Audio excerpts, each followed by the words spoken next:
This video will be the fully disassembly of my main computer, because since basically early 2008 I've just been using AMD processor in this system, and now I'm gonna put an Intel system in it. Basically, I'll be upgrading from this Phenom 2 quad-core to an Intel Core i5 2500K. So that's quite a big jump in performance right there, and I'm really thrilled to get started. I don't have the motherboard and the CPU in here, but they will be delivered later. My brother will be putting everything in there, since I won't be here at that point in time. So he's just going to do it for me. So let's just, without further ado, start and take the cover off.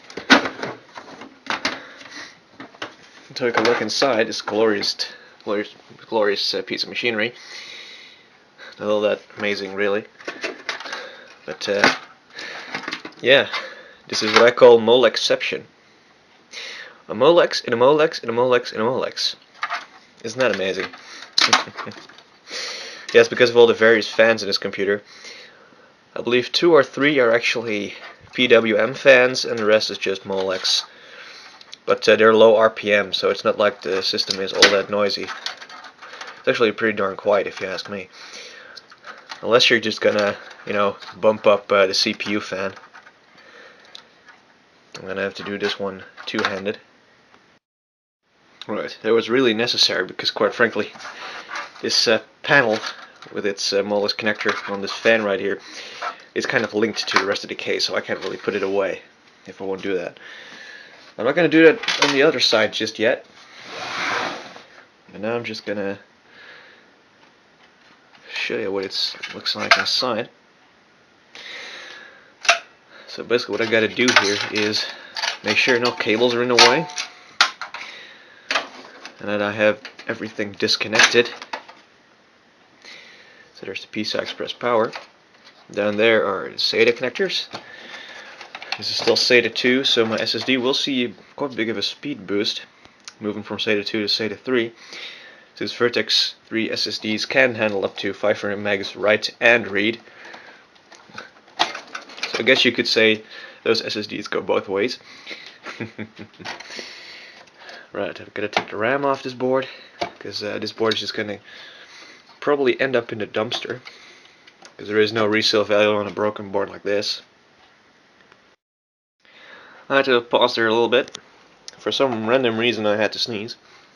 I felt that coming up, so that was, I could stop it, sort of. There we go, there's our RAM out. Okay, more cables, IDE cable. That new board probably doesn't even have IDE. I can't really remember, but most modern Intel boards don't have IDE controllers anymore, so. But to be honest, I wouldn't really care. Because quite frankly, IDE is old as shit, and there's no real reason to use it anymore. I just happen to have this old DVD ROM drive, but, in this day and age, pretty much nobody ever uses optical drives all that much anymore. In the days of Steam for downloading games from the cloud and that kind of deal. I mean, everyone has broadband internet these days. But yeah, without further rambling on, it's time to really disassemble this thing and get some components out of there. Alright, there's my good old trusty screwdriver kit with a lot of bits I can put on there. For now I'm just using this, just the regular old Phillips head. Which is kind of funny, because I don't know why they called it Phillips head, maybe because it's introduced with products of Philips.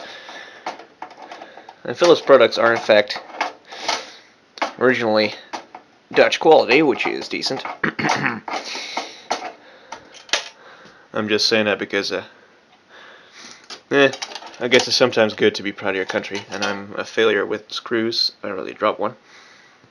Okay, that's from the video card, so now we can actually pull the video card out of there. Which even has a crossfire connector, which is a good thing, because my new motherboard will probably support that, and I might actually get a second card if I so desire in the future. And there is the glorious Sapphire HD 7770 GHz edition video card with the glorious heat pipes. I love it. That gives us a lot more space to work. My excellent cable management around the board is, well, not really excellent at all, but... Okay, it seems I actually connected this board with the thumb screws that came with the case. Yeah, I read in the manual that these were actually designed to do that, which is sort of useful, but me and my geniusness have tightened them in such a way that I actually do have to poke the screwdriver in there once or twice, twist them out a little bit.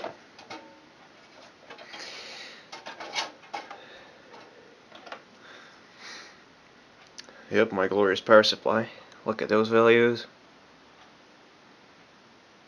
Whoop-de-doo. That's a decent power supply. It's cheap. Some people tend to really hate them. I think they're absolutely great value. That's why they're also the value series of MS Tech. Derp. MS Tech is a cheap German company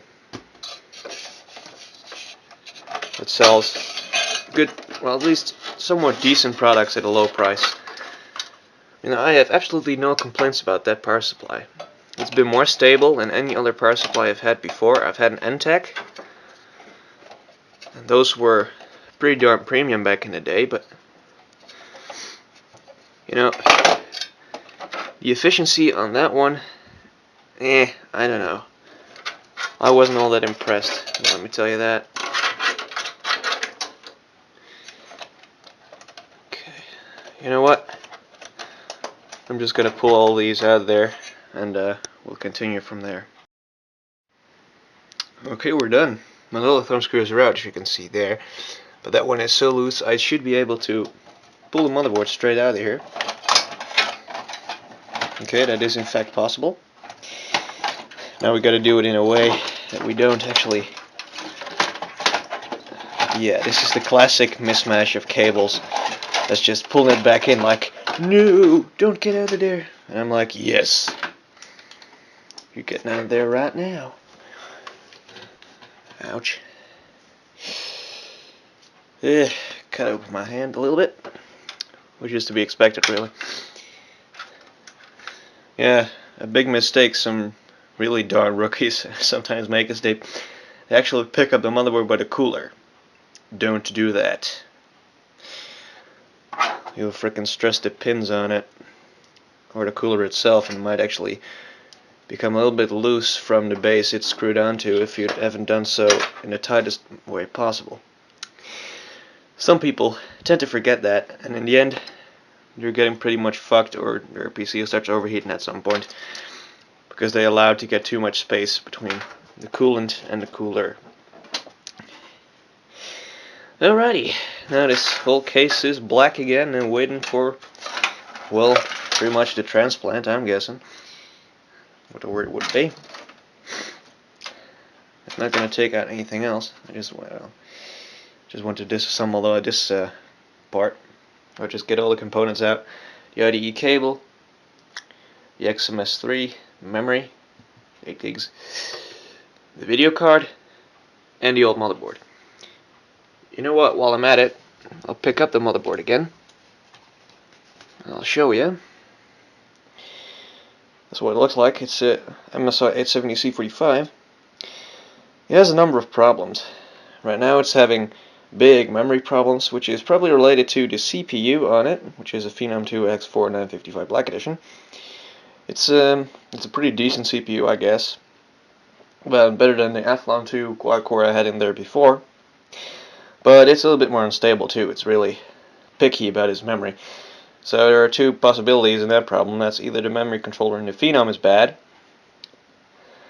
or, well, it's just a motherboard problem, which I have read about quite a few messages on forums as well. So that might as well be very, very possible. You know what? I don't really know I'm still holding this.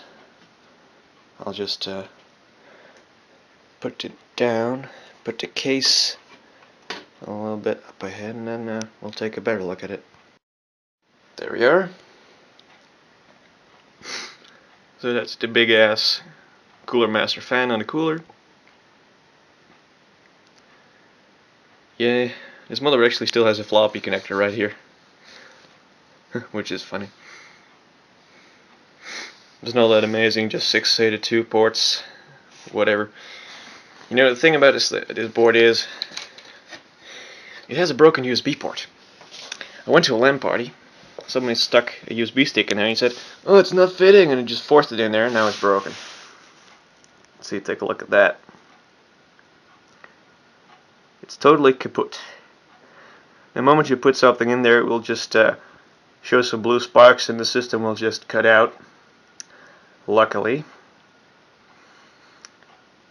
Look at all that dust. I'm not really amazed. This board is in there for a couple years. I'm not the type of person that just takes out his motherboard every so many months and just cleans everything out. I just do it whenever I see fit or when I have nothing to do. I mean, like with a cooling system like this, you shouldn't really worry too much about your temperatures, trust me. This cooler can handle pretty much any CPU except from the Intel Extremes.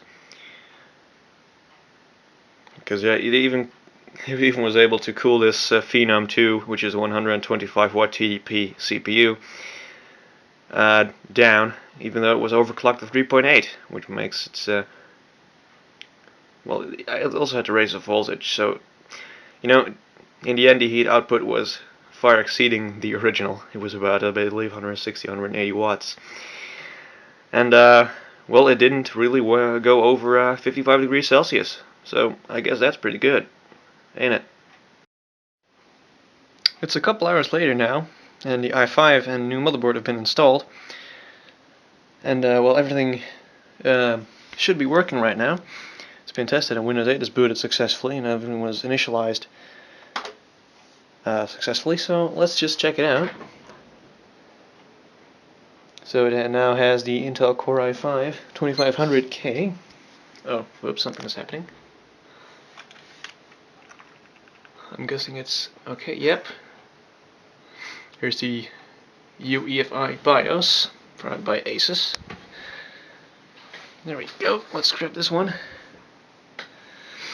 This is the Core, oh crap, no, not the Core crap, Core i5 2500K LGA 1155, unlocked and unleashed, yay. Still has the box cooler in it. My first brand new Intel CPU. I've been with AMD for the past 5 years, as I said before. And there we have it, running at 3.3 GHz with my 8 gigs of RAM, which are still running at 1333. So I'm just going to go into advanced mode and adjust that speed, because I don't want my memory at that crappy speed. I want it at DDR3 1600 and put the voltage up .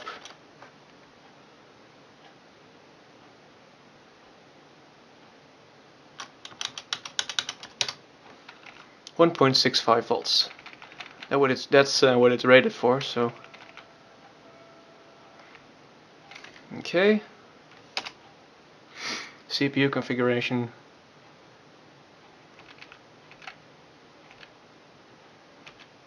Enhanced Intel Speed Step. We definitely want that enabled. Turbo mode enabled. Yup. It's running at a very cool 25 degrees centigrade.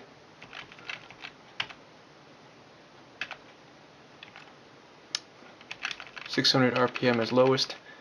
Yeah, I've noticed one thing, and that's it's most definitely a lot quieter than before.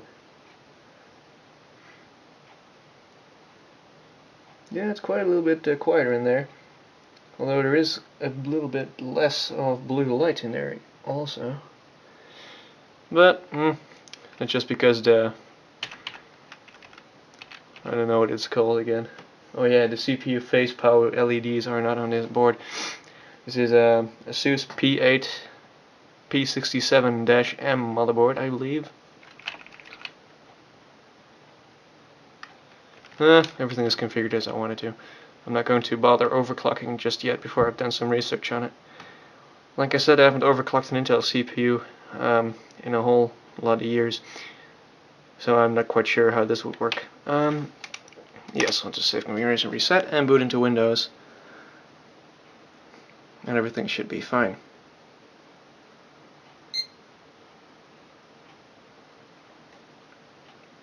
It even has a special IDE controller on board.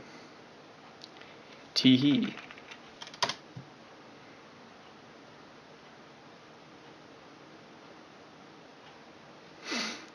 Okay, that was an instant boot if I ever saw one. Oh man, I click Windows 8 and bam, done.